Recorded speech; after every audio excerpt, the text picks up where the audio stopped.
Wheat to the left of me, barley to the right. Here I am stuck in the middle with you. No, that's not the song, is it?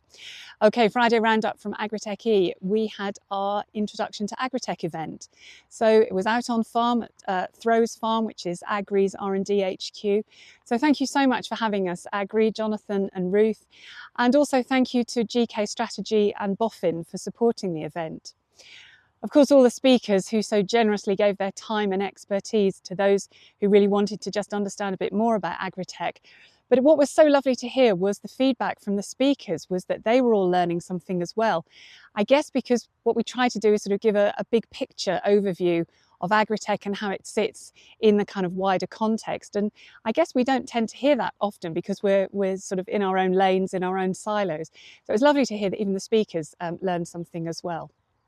So a good day all round, and there was a farm tour as well. Right, now this week an important report landed. This was the 4th independent assessment of the UK's adaptability to the risk of climate change. Now this is done by an independent committee.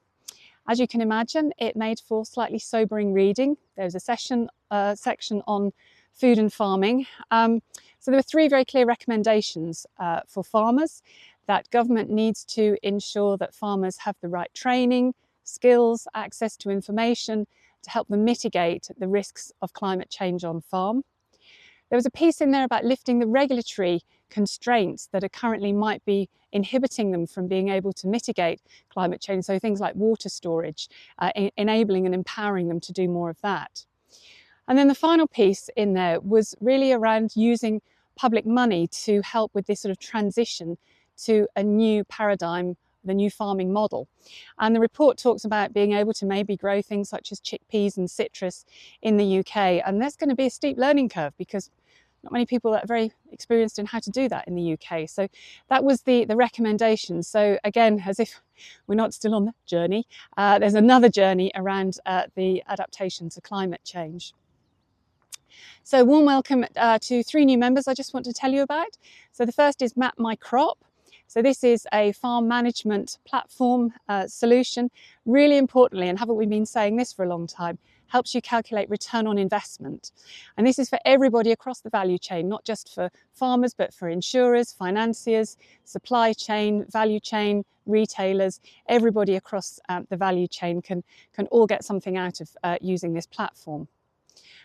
Also, Roboverse Reply. Now, haven't we been talking about interoperability or lack thereof, about farm machinery and farm systems? And Roboverse Reply will help make your drones, your robots, interoperable so you can control them remotely from a single platform. Hurrah. And then Astel Bio. Now, this is around effluent decontamination. And this is very important. Whether you're in a laboratory, you need to be able to immobilize or kill microbes before you dispose of them.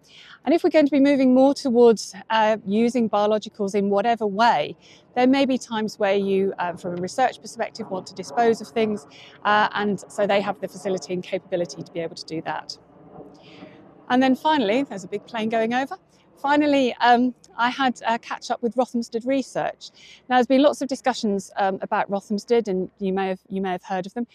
Rothamsted is one of the longest established in the world, actually, agricultural research stations, and they've just announced a 5-year transformation strategy to sort of sharpen up the strategy, to refocus, to really capitalise on what their unique selling point is.